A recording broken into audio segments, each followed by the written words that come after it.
So this is first lecture of the chapter Atom from book 2 Physics class 12.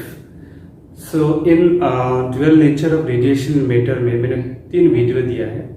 उसमें एक छोटा सा topic रह गया था डिवीजन इन जर्मन एक्सपेरिमेंट। वो एक्चुअली जो वेव नेचर है लाइट सो उसको प्रूफ करता है। तो एक्सपेरिमेंटल डेटा है, आप खुद भी पढ़ सकते हो। अगर मुझे कभी टाइम मिलेगा तो थोड़ा सा छोटा सा एक्सपेरिमेंट वीडियो बना के मैं भेज दूंगा। लेकिन 99.9% सिलेबस टॉपिक मैंने 3 वीडियो में बता दिया था चैप्टर का। मैं ज़रूरत से ज़्यादा ही बताया, ठीक है। आपको चैप्टर से एंट्रेंस लेवल में भी आपको एक्स्ट्रा नहीं सोचना है। उसमें आपको 5 लेवल में भी आप क्वेश्चन सोल्व कर सकते हो, कोई भी एंट्रेंस का। तो इस टाइप का जो चैप्टर मिलता है उसमें आप खूब स्ट्रॉन्ग बना सकते हो। प्रीवियस के साथ कोई लिंक नहीं है, ठीक है। एक बात दिमाग में रखना है, एंट्रेंस क्रैक करने के लिए जरूरी नहीं 100% सिलेबस खत्म करना है। जो चैप्टर आपको अच्छा लगे उसको एकदम डीपली पढ़ो, ठीक है। मिला के पढ़ो, बैलेंस करके देखना, आपको बहुत मतलब आगे जाके फायदा होगा, ठीक है। और एक इम्पॉर्टेंट बात है कि ये जो चैप्टर है एटम और न्यूक्लियस भी पढ़ना है। जो मैं एटम का जो पार्ट है वो ऑलरेडी 11 क्लास में पढ़ा चुका हूँ, Rutherford and Bohr's model structure of atom में, ठीक है। अभी रिसेंटली भी मैंने क्लास दिया, उसमें 11 क्लास के लिए दिया, लेकिन आप उसको भी देख सकते हो। Rutherford J Thomson Rutherford and Bohr's model देखने से हो गया, ठीक है। बट ना ये जो फिजिक्स का रिस्पेक्ट में मैंने पढ़ाऊंगा ऑलमोस्ट सेम है, बट यहाँ पे थोड़ा डॉक्यूमेंट्री होगा, है ना। डॉक्यूमेंट्री पूरा एक्सपेरिमेंटल, कुछ एक्स्ट्रा पॉइंट्स होगा, इसलिए मैं थोड़ा सा बहुत ज़्यादा डिटेल्स बताने जा रहा हूँ। बहुत ज़्यादा डिटेल्स आपको बोर्ड लेवल में तो इतना चाहिए नहीं, ठीक है। बोर्ड लेवल में बहुत सिंपल क्वेश्चन आता है, लेकिन आपको कभी कभी कॉम्प्लिकेटेड जब क्वेश्चन आएगा देन यू कैन सोल्व। तो अब देखो यहाँ पे ना रदरफोर्ड न्यूक्लियर जो मॉडल ऑफ एटम है, ये आपको इस मॉडल में आपको अल्फा पार्टिकल स्कैटरिंग एक्सपेरिमेंट बोला जाता है। और ये एक्सपेरिमेंट आपका रदरफोर्ड का जो रदरफोर्ड का सजेशन में ये दोनों स्टूडेंट रदरफोर्ड के स्टूडेंट ने किया था, इसको जेंजर एंड अर्नस्ट मार्स्टेन। हाँ, ये 2 साइंटिस्ट जो है, ये दोनों एक्चुअली इसके स्टूडेंट थे रदरफोर्ड का 1911 में। सो एक्चुअली जो मेन होता है, जो लीडर होता है, जो गाइड होता है, उसी का नाम होता है। इसलिए एक्सपेरिमेंट का जो रिजल्ट है और रिजल्ट किसका नाम पे पब्लिश हुआ है, रदरफोर्ड का नाम पे, उसको नोबेल प्राइज भी मिला है। और रदरफोर्ड भी आपको स्टूडेंट ऑफ किसका था, जे थॉमसन का स्टूडेंट था, ठीक है। तो देखो यहाँ पे एक जो एक्सपेरिमेंट है, एक्सपेरिमेंट कभी कभी बोर्ड एग्जाम में आ जाता है, तो मैं डिटेल्स बता रहा हूँ। जैसे एक सोर्स ऑफ अल्फा पार्टिकल है। अभी तो आप लोग अल्फा पार्टिकल तो मालूम है क्या है। अल्फा पार्टिकल है आपका हीलियम का न्यूक्लियस ऑफ हीलियम। मतलब हीलियम जो एटम है ना, हीलियम का जो एटम है उसमें प्रोटॉन कितना होता है, 2, न्यूट्रॉन कितना होता है, 2, इलेक्ट्रॉन कितना होता है, 2 होता है। इलेक्ट्रॉन नेगेटिव चार्ज होता है, प्रोटॉन पॉजिटिव चार्ज होता है।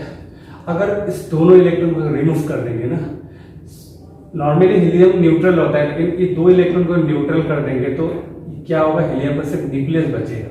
The nucleus of helium is called alpha particle। तो अल्फा पार्टिकल जनरली क्या होता है, पॉजिटिव चार्ज होता है। इतना मान लो कि पॉजिटिव चार्ज होता है, पॉजिटिव चार्ज पार्टिकल। ओके, सो रदरफोर्ड मॉडल से पहले जे थॉमसन ने बताया था कि एटम का पूरा बॉडी में क्या होता है, पॉजिटिव चार्ज होता है, ठीक है। तो उस हिसाब से अल्फा पार्टिकल बॉडी से पार नहीं होना चाहिए।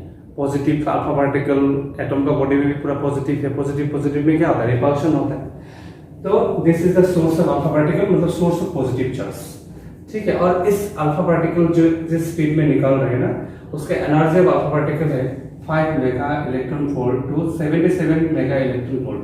मतलब अल्फा पार्टिकल की स्पीड बहुत ज्यादा है, ठीक है। और यहाँ पे हम लोग लीड का ब्रिक्स रखा है, ऊपर में भी रखा है, नीचे भी रखा है। इसका रीजन है अल्फा पार्टिकल पहले प्लेट तक जो थीन गोल्ड फॉइल है, प्लेट है, तब क्या होता है, सीधा जाए, डेविएट ना हो, मतलब टकराने से पहले डेविएट ना, ठीक है। Collimate alpha particle into a thin beam, मतलब थिन बीम में पहुंचे जाके सीधा, ओके, सीधा। अभी देखो ये जो गोल्ड प्लेट है, ये थिन गोल्ड प्लेट, गोल्ड क्यों लिया जाता है, इस एक्सपेरिमेंट में गोल्ड क्यों लिया गया, ये सब बातें केमिस्ट्री में पढ़ाते वक्त नहीं बताया था। उसमें इंटेंशन था आपका स्ट्रक्चर ऑफ एटम में ज्यादा हम लोग फोकस किया, ठीक है। तो यहाँ पे गोल्ड प्लेट लेने का रीजन है, गोल्ड प्लेट को हम लोग बहुत थिन बना सकते हैं। Gold is the most malleable metal, है ना। सो इतना थिन कर दिया कि 10⁻⁻6 मीटर टू 10⁻⁸ मीटर, तो इतना थिन है। मतलब इतना थिन का कारण क्या है कि हम लोग एक सिंगल लेयर एटम का प्लेन बनाना है, मतलब एक लेयर से, मतलब एक लेयर होगा, क्योंकि एक थोड़ा सा मेटल में तो बहुत ज्यादा एटम होता है। इतना पतला कर दिया कि सिर्फ लेयर ऑफ एटम है, मल्टीपल एटम नहीं है, single layer of gold atoms, okay. और यहाँ पे एक स्क्रीन दे दिया, स्क्रीन, और स्क्रीन में जिंक सल्फेट का स्क्रीन है। वहाँ पे जब अल्फा पार्टिकल टकराएगा तो लाइट का फ्लैश होगा, हम लोग को मालूम चल जाएगा। और एक डिटेक्टर होगा, डिटेक्टिंग माइक्रोस्कोप होगा, जो पता करेगा कि कौन सा जगह में कितने अल्फा पार्टिकल जाकर टकराया, ओके। सो यहाँ पे जो कितना एंगल में डेविएट हो रहा है, तो थीटा कॉमन में ले लिया, है ना, कॉमन में ले लिया। अभी देखो एक्सपेरिमेंट में रिजल्ट क्या आया, रिजल्ट ऑब्जर्वेशन। तो ये जो ग्राफ है, ग्राफ, ठीक है, ग्राफ बिटवीन थीटा एंगल, मतलब डेविएट एंगल, अल्फा पार्टिकल जो पार होने के बाद कितना एंगल से डेविएट हो रहा है, deviate angle versus number of alpha particle. N हो गया, एन जो है number of alpha particle, and theta हो गया स्कैटरिंग एंगल, ठीक है। 0 to 180 है, और यहाँ पे 10⁻1, 10⁻4, 10⁻6, 10⁻7 ये नंबर ऑफ अल्फा पार्टिकल है। अभी देखो मोस्ट ऑफ द, पहला ऑब्जर्वेशन, पहला पॉइंट है, most of the alpha particle means 99.86% went undeviated. मतलब इसका मतलब है मैक्सिमम 99.86% अल्फा पार्टिकल का कोई डेविएशन नहीं हुआ, डिफ्लेक्शन नहीं हुआ, ठीक है। तो 0 डिग्री में उसका जो एक्सपेरिमेंटल रिजल्ट है ना, 10⁻7 0 डिग्री में जा रहा है, मतलब कुछ नंबर में 10⁻7 जा रहा है। उसके बाद सेकेंड पॉइंट है 0.14% of alpha particle deviate more than 1 degree, मतलब 1 डिग्री से थोड़ा सा डिफ्लेक्ट हुआ है, इतना परसेंट, 0.14, ज्यादा नहीं है, 0.14% अल्फा पार्टिकल डेविएट हुआ है 1 डिग्री से थोड़ा ज्यादा है। थर्ड पॉइंट 1 in 8,000, मतलब 8,000 अल्फा पार्टिकल में से एक अल्फा पार्टिकल डेविएट हुआ है more than 90 degree. 8,000 alpha particle में एक अल्फा पार्टिकल डेविएट होता है कितना डिग्री में, 90 डिग्री में, 90 डिग्री से थोड़ा ज्यादा नहीं। उसके बाद last point 1 in 10⁻6 alpha particle deviate about 180 degree, मतलब रिटर्न बैक। एक तो ये बात से तो क्लियर होता है कि रिजल्ट में आऊंगा मैं, ये बात से क्लियर होता है maximum space inside the atom is what, empty. 11th class में जो पढ़ाया है उसमें बहुत कुछ क्लियर हो गया था, लेकिन यहाँ पे पूरा डॉक्यूमेंट्री में आया, कितना में कितना एंगल में कितना डेविएट हो रहा है, एग्जैक्ट फिगर में आ रहा है। तो जानने से अच्छा है ना, फायदा होगा। सो आप लोग का जो एक्सपेरिमेंटल ग्राफ है ऐसा मिला है, 0 डिग्री में सबसे ज्यादा अल्फा पार्टिकल, ऐसा करके 180 डिग्री में बहुत कम अल्फा पार्टिकल, है ना, कम अल्फा पार्टिकल। ये जो एक्सपेरिमेंटल रिजल्ट है, ठीक है। तो हाँ, यहाँ पे और एक इम्पोर्टेंट बात है, ये तो ऑब्जर्वेशन पॉइंट है, और एक बात है, ये जो 180 डिग्री में जहाँ पे डेविएट होता है, 180 डिग्री में 180 डिग्री रिटर्न बैक आता है, मतलब वो जगह में गोल्ड का क्या मिलेगा, न्यूक्लियस मिलेगा, ठीक है। न्यूक्लियस कम जगह में, छोटा जगह में न्यूक्लियस है। तो यहाँ से भी क्लियर हुआ था न्यूक्लियस का साइज एटम का साइज का कंपैरिजन में क्या बहुत स्मॉल है। आप पूरा फील्ड को, क्रिकेट फील्ड को अगर आप एटम कंसिडर करोगे तो बॉल का जो साइज है that will be equal to what, size of what, nucleus, okay. और एक इंपॉर्टेंट आपको केस मिलेगा जो 11th क्लास में ये नहीं था, number of alpha particle deviated at theta angle is equal to n is equal to k z square by sin to the power 4 theta by 2। यहाँ पे k कांस्टेंट है, z हो गया एटॉमिक नंबर ऑफ, यहाँ पे जो plate लिया, plate gold होगा तो गोल्ड का एटॉमिक नंबर होगा, और थीटा तो हो गया कितना एंगल में डेविएट हो रहा है, ठीक है। तो number of alpha particle 0 degree में सबसे ज्यादा डेविएट होगा, सबसे ज्यादा आपको मिल जाएगी, न्यूमेरिकल वे में मिल सकती है। हायर स्टडीज में जनरली ये जरूरत होता है, लेकिन आजकल तो IIT जेईई मेंस वगैरह में थोड़ा स्टैंडर्ड क्वेश्चन देता है, तो अब जानने से आपको फायदा होगा। टफ तो नहीं है, कुछ भी टफ नहीं है, तो जितना ज्यादा जानोगे उतना आपको क्वेश्चन सॉल्व करने में क्या होगा, आसान होगा।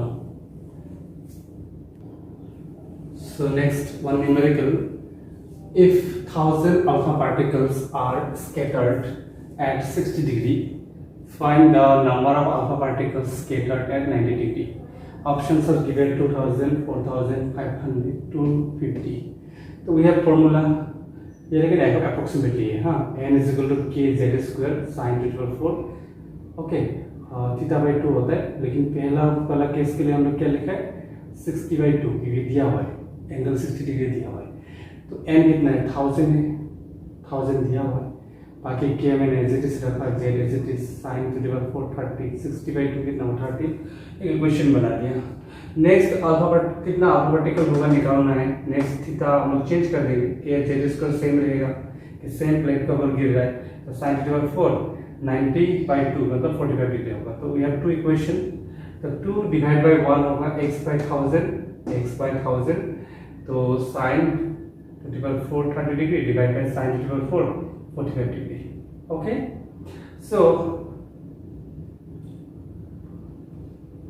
बाकी तो काट गया, वे देखो इस साइन टू द पावर 4 मतलब हम लोग लिख सकते हैं sine 30 into sine 30 into sine 30 into sine 30 चार बार लिख सकते हैं, तो हाफ इंटू साइन 30 का हाफ होगा, half into half into half into half, ये हो जाएगा साइन 45 इंटू साइन 45 साइन 45, ऐसा करके चार बार होगा, 1/√2 1/√2 1/√2 1/√2, ओके। तो इसको कैलकुलेशन करके देखो x कितना आएगा 250। नेक्स्ट जो रदरफोर्ड का एक्सपेरिमेंट का कंक्लूजन निकाला था उससे हम लोग वो मॉडल एक दिया था, ठीक है, मॉडल, ये लेकिन बोर्ड के लिए इंपॉर्टेंट है, एग्जैक्ट आता है एग्जाम में, रदरफोर्ड मॉडल का जो भी पॉइंट्स है आपको लिखना है। So Rutherford nuclear model of atom, maximum point 11 plus का, ये एक दो पॉइंट यहाँ पे ऐड होगा। So first point is most part of the atom is empty space, इसका रीजन क्या है, a 99.86% alpha particles passes undeviated, deviate नहीं होता है, तो इसका मतलब मैक्सिमम स्पेस क्या है एटम का अंदर एम्प्टी है। Next point, there is some positive charges inside atom in very small space called nucleus, इसका रीजन क्या है, 1 in 10⁶ alpha particles deviate by 180 degree, obviously बात है कि जहाँ से इलेक्ट्रॉन अल्फा पार्टिकल यानी पॉजिटिव चार्ज बैक होता है मतलब वहाँ भी पॉजिटिव चार्ज होना पड़ेगा, तो उसका नाम क्या रखा था, न्यूक्लियस रखा था, लेकिन वो छोटा जगह में, मैंने एग्जांपल दिया था, अगर क्रिकेट फील्ड होगा एटम तो बॉल होगा न्यूक्लियस, तो एटम का अगर साइज अगर 10⁻15 मीटर है, सॉरी न्यूक्लियस का साइज अगर 10⁻15 मीटर है, किसी किसी बुक में 10⁻14 दिया हुआ है, लेकिन लेटेस्ट एनसीईआरटी बुक में क्या दिया हुआ है 10⁻15, तो एनसीईआरटी ज़्यादातर फॉलो होता है, ठीक है, तो 10⁻15 ही मानना न्यूक्लियस का साइज अगर है तो एटम का साइज कितना है, एटम का साइज है आपका 10⁻10 मीटर, ओके।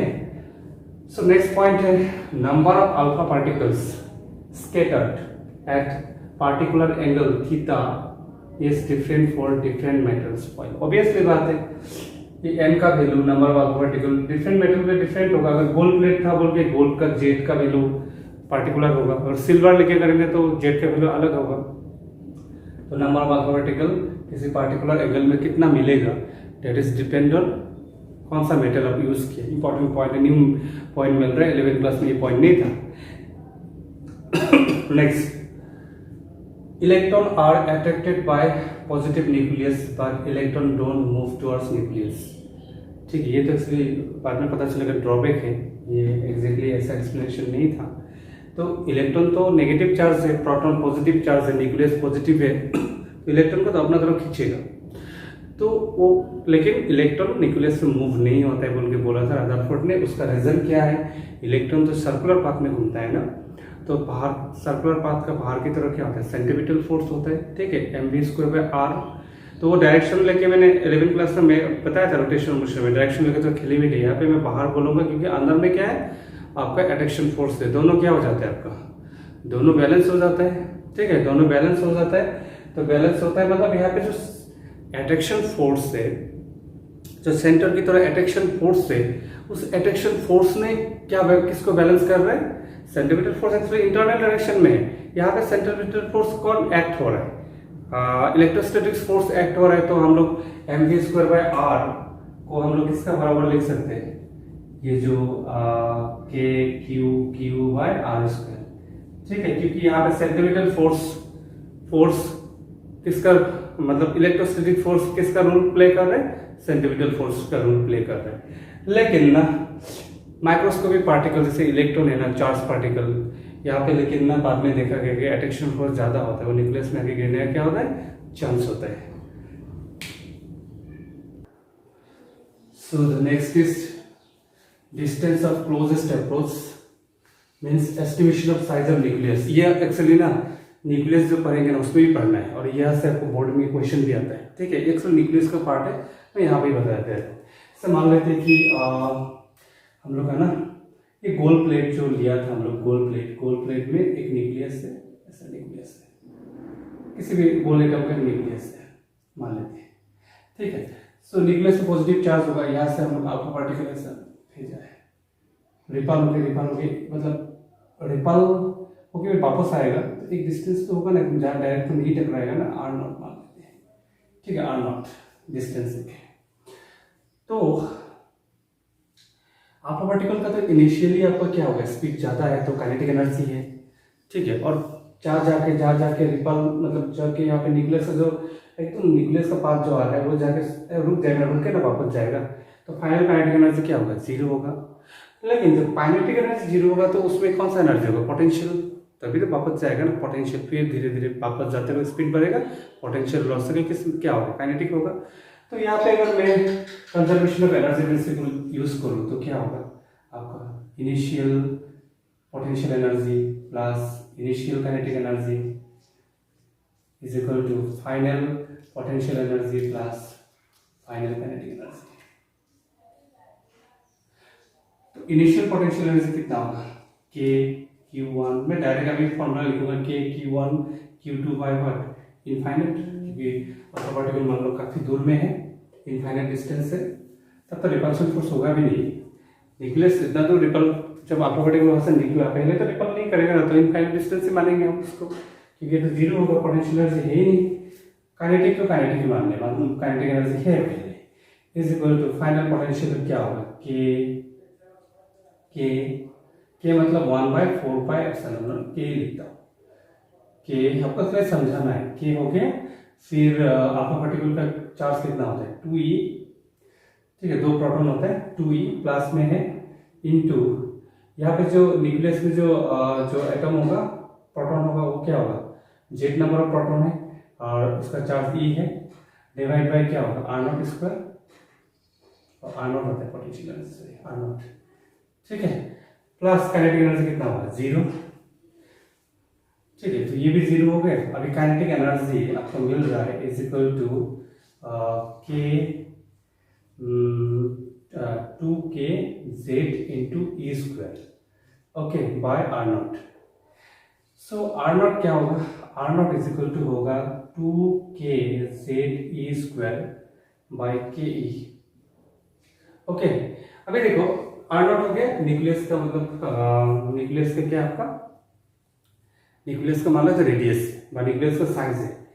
अभी जो अल्फा पार्टिकल निकल रहा है ना, जो अल्फा पार्टिकल निकल रहा है उसका काइनेटिक एनर्जी हम लोग मैक्सिमम कर दिया, मैक्सिमम कितना था, अल्फा पार्टिकल का हम लोग 77 मेगा इलेक्ट्रॉन वोल्ट लिया था, ठीक है, मैक्सिमम लिया था। तो मैक्सिमम अगर आप लोगे, के का वैल्यू पुट करो, जेड का 79 आता है गोल के लिए, गोल प्लेट के लिए, ठीक है, चार्ज तो मालूम ही है, तो आपको आर नॉट का वैल्यू आएगा 3 into 10⁻14 metre, is equal to होगा आपका 30 इंटू 10⁻15 मीटर, गोल के लिए। गोल तो एटम बहुत बड़ा है ना, तो न्यूक्लियस का साइज थोड़ा सा बड़ा होगा। तो यूजिंग दिस फॉर्मूला, समझ में आया, मैंने समझ में आ रहा है, using this formula we can calculate what, size of, we can estimate size of nucleus, size of nucleus using this technique. तो जो हम लोग केमिस्ट्री में पढ़ा है ऑलमोस्ट वही है, लेकिन यहाँ पे थोड़ा सा आपका क्या होगा, फिजिक्स का पैटर्न में हम लोग एनालिटिकली थोड़ा इसको समझना है, एनालिटिकली हम लोग को देखना है मेनली, ओके।